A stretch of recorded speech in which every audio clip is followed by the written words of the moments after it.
Professor ইউনূসের আমলে বঙ্গভবনে mob তৈরি করে বঙ্গভবনের দরবার হল থেকে বঙ্গবন্ধুর ছবি নামিয়ে সারা পৃথিবী থেকে রাষ্ট্রপতির ছবি নামিয়ে বহু কাণ্ড কারখানা করে প্রধান বিচারপতির সঙ্গে আসিফ নজরুল বৈঠক করে রাষ্ট্রপতিকে সরিয়ে দেওয়ার মেটিকুলাস ডিজাইনের সব কিছু করার চেষ্টা করেও রাষ্ট্রপতিকে সরিয়ে দেয়া যখন সম্ভব হয়নি, সাংবিধানিক কারণেই সরিয়ে দেওয়া সম্ভব হয়নি এবং বিএনপির আপত্তির মুখে সরিয়ে দেওয়া সম্ভব হয়নি, তখন বিএনপির আমলে নতুন আবদারটাকে আপনি অনেকটা মামার বাড়ির আবদার হিসেবেও দেখতে পারেন। সেই আবদার করেছে এনসিপি এবং এনসিপির আহ্বায়ক নাহিদ ইসলাম।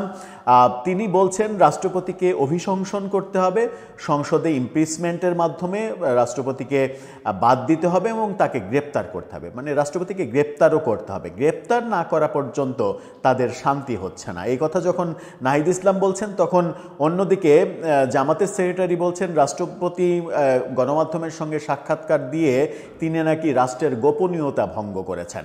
রাষ্ট্রের কি এমন গোপনীয়তা ভঙ্গ করেছেন? মানে প্রফেসর ইউনূস সরকারের আমলের মেটিকুলাস ডিজাইনের তথ্যগুলো ফাঁস করে দেওয়াটা কি রাষ্ট্রের গোপনীয়তা ভঙ্গ করা, নাকি সাংবিধানিক ব্যাপারটা তিনি যে রক্ষা করতে পেরেছেন সেই সফলতার গল্প বলাটা তার নিজের অধিকার?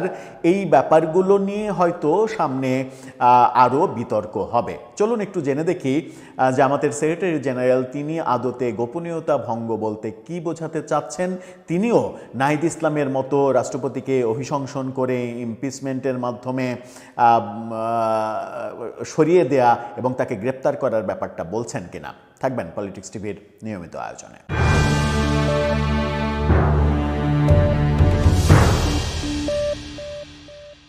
দর্শক, বলছিলাম জামাতের সেক্রেটারির কথা। তিনি বলছেন রাষ্ট্রপতি গোপনীয়তার শপথ ভঙ্গ করেছেন, রাষ্ট্রপতি নাকি শপথ ভঙ্গ করেছেন, এই অভিযোগ তার। কি বলছেন জনকণ্ঠের এই শিরোনামটা দেখে নিন।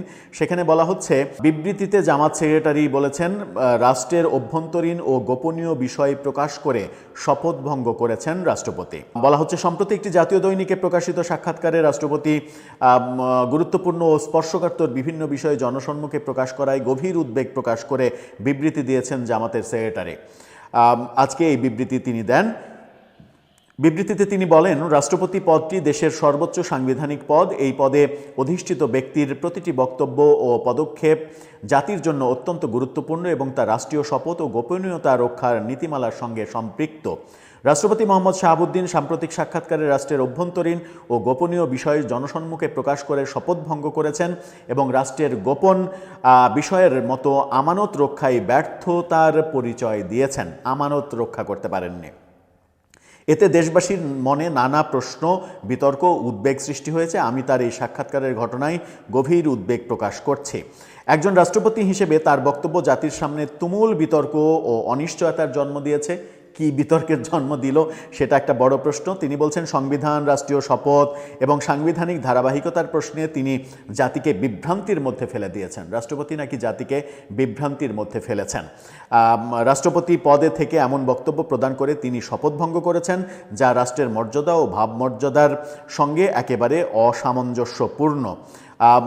রাষ্ট্র পরিচালনায় স্বচ্ছতা, জবাবদিহিতা ও সাংবিধানিক শালীনতা বজায় রাখা প্রত্যেক দায়িত্বশীল ব্যক্তির কর্তব্য। এটা একটা খুবই গুরুত্বপূর্ণ ব্যাপার যে স্বচ্ছতা বজায় রাখা, জবাবদিহিতা, এটা রাষ্ট্রের সবার গুরুত্বপূর্ণ। তার পুরো বক্তব্য এত পড়তে পারছি না।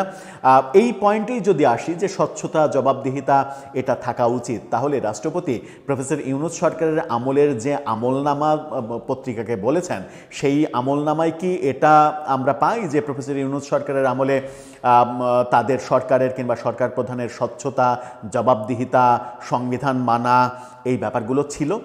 সংবিধান না মানার যে হিস্ট্রিগুলো রাষ্ট্রপতি বলেছেন, তাতে করে প্রফেসর ইউনূস এবং তার সরকার এবং তার সরকারের পক্ষের শক্তি যারা ছিলেন তারা সবাই বিপদে পড়ে যাবেন। এরকম একটা আলোচনা যখন হচ্ছে, তখন বলা হচ্ছে রাষ্ট্রপতি গোপনীয়তার শপথ ভঙ্গ করেছেন।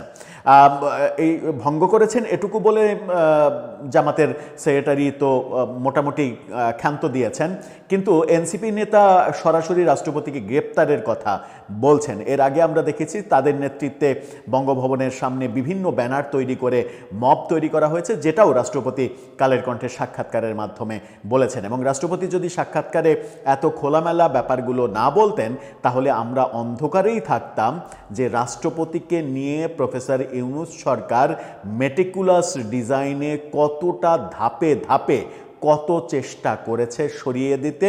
এবং প্রফেসর ইউনূস নিজে রাষ্ট্রপতি হতে একটা সময় যখন সাংবিধানিক সংকটের ব্যাপারে এসেছে, তখন সাবেক প্রধান বিচারপতিকে রাষ্ট্রপতি করার চেষ্টাও করেছে, তারা করে ব্যর্থ হয়েছে।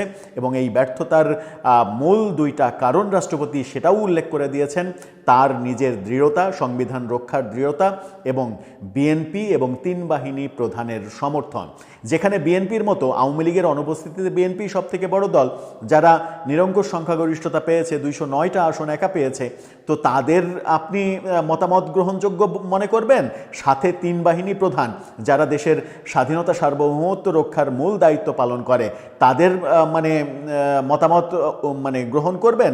নাকি ওই 2-4 জন মববাদ যারা বঙ্গভবনের সামনে গিয়ে মব করলো এবং মবের নাটক করলো, একটা মেয়েকে নিয়ে নাটক করানোর কথাও রাষ্ট্রপতি বলেছেন, তাদের কথা বেশি গুরুত্বপূর্ণ হবে? এটা তো পাগলেও বোঝে যে বিএনপির সাপোর্ট প্লাস তিন বাহিনীর সাপোর্ট যেদিকে থাকবে সেদিকেই ঘটনা ঘটবে, এবং সেটা অবশ্যই সংবিধান রক্ষার পক্ষে ছিল। সুতরাং এখনকার এই বকবকানিগুলো এটা আসলে এক ধরনের পাগলের প্রলাপ হিসেবেই ভবিষ্যতে আখ্যা পাবে। এবং এই যে অভিশংসন করতে হবে রাষ্ট্রপতিকে এবং তাকে গ্রেপ্তার করতে হবে, এই জাতীয় বক্তব্য থেকে যত দ্রুত তারা সরে আসবে, তত ভালো রাজনৈতিক অবস্থানে তারা থাকতে পারবে। তা না হলে যেটা মনে হবে সেটা হচ্ছে যে এখনও তারা প্রফেসর ইউনূস আমলের যে মবতন্ত্র, সেই মবতন্ত্র কায়েমের পথেই নিজেদেরকে নিয়োজিত রাখতে চাইছে বলে অনেকেই মনে করতে পারে। আমরা মনে করি যে রাজনীতি যারা করেন তারা সবাই সুশৃঙ্খল পরিশীলিত রাজনীতি করবেন।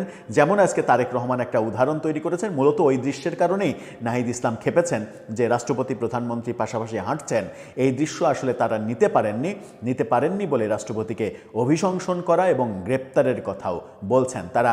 তার মানে হচ্ছে যে একটা পক্ষ, একটা নির্দিষ্ট পক্ষ আদতে বাংলাদেশে একটা ইনক্লুসিভ পরিবেশ এবং সবাইকে নিয়ে যে থাকা যায় সমাজে, সেই পরিবেশ তৈরি হোক, এটা তারা চান না।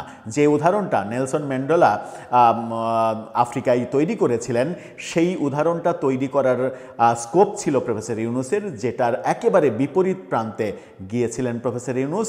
এবং এখন তার শিষ্য সাকরেতরাও একই পথে থাকতে চাচ্ছেন। সেখান থেকে এতটুকু ব্যত্যয় ঘটেনি তাদের অবস্থানের। দর্শক, আপনি এটাকে কিভাবে দেখছেন? আপনার মতামত জানিয়ে লিখতে পারেন আমাদের কমেন্ট বক্সে।